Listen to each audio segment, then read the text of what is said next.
SC/ST आरक्षण में creamy layer लागू करने संबंधी सुप्रीम कोर्ट के फैसले के विरोध में आरक्षण बचाओ संघर्ष समिति ने 21 अगस्त को भारत बंद का ऐलान किया। इस भारत बंद का समर्थन कई दलित संगठनों ने भी किया। इसके अलावा बसपा ने भी भारत बंद का समर्थन किया। हालांकि मध्य प्रदेश के ज्यादातर शहरों में इस भारत बंद का असर नहीं दिखा, लेकिन बिहार, राजस्थान में भारत बंद का असर दिख रहा है। सुप्रीम कोर्ट ने राज्य सरकारों को SC/ST आरक्षण में क्रीमी लेयर बनाने की अनुमति दी थी। कोर्ट ने कहा कि जिन्हें वास्तव में इसकी आवश्यकता है उन्हें आरक्षण में प्राथमिकता मिलनी चाहिए।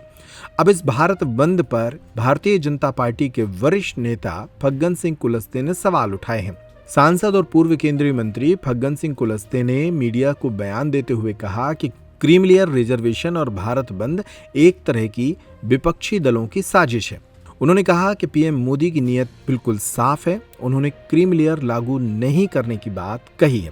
सुनिए इस मसले पर फग्गन सिंह कुलस्ते ने क्या कहा। आज इस भारत बंद के विषय को लेकर शायद लोगों की जानकारी के अभाव के कारण लोग इस प्रकार के इसके पीछे एक राजनीति है।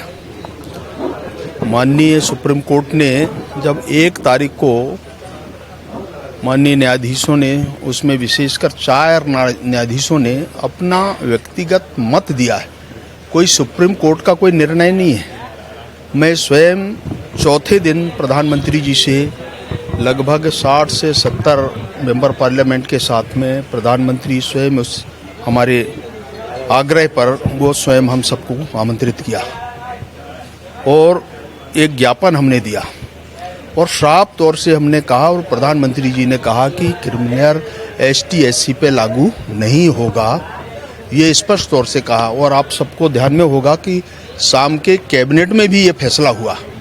इससे बड़ा और कुछ निर्णय नहीं हो सकता। देखिए सरकार की इच्छा शक्ति देखिए प्रधानमंत्री जी की, उनने साफ तौर से इस बात के लिए कहा भी और हमने मिला। इसके बाद अगर भारत बंद का वहाँ लोगों ने किया है तो उनकी अपनी राजनीति है, परंतु मैं इस बात को कहना चाहता हूं कि देखिए स्पष्ट तौर से सरकार ने भी फैसला किया, हम लोगों ने भी मिला और हमारे सामने भी, चूंकि मैं स्वयं उस बैठक में और जब हम ज्ञापन दिए उस समय मैं स्वयं था और मैंने प्रेस को भी उस दिन ब्रीफ किया। मेंबर्स की ओर से उस मीटिंग का जो ऑर्गेनाइज किया उसके तरफ से भी मैंने प्रेस को कहा।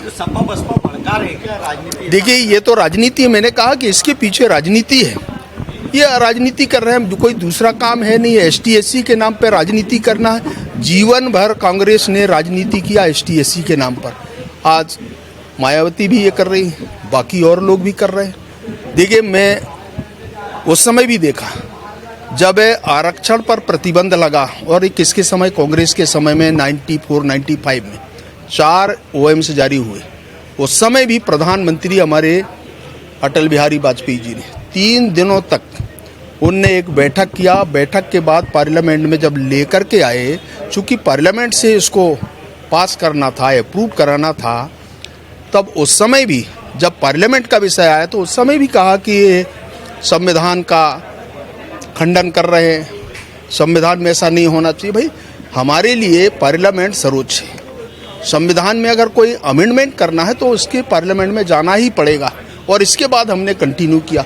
तो एक उदाहरण वो हमने देखा, जिन पाप को कांग्रेस ने किया उसको हमने बराबर किया। अभी भी ये पंजाब का मैटर था, हमारे माननीय न्यायालय के जजों का ये व्यक्तिगत ओपिनियन है। भाई ओपिनियन हो सकता है, हम किसी के व्यक्तिगत राय के बारे में कुछ नहीं कह सकते, परंतु जहाँ तक सरकार का सवाल है वो स्पष्ट तौर से सरकार के तरफ से भी शाम के फैसला हुआ और जो हमने डेलीगेशन प्रधानमंत्री जी से मिले, प्रधानमंत्री जी ने हम लोगों को आमंत्रित किया और साफ कहा कि क्रीमी लेयर लागू नहीं होगा। ये स्पष्ट तौर से कहा।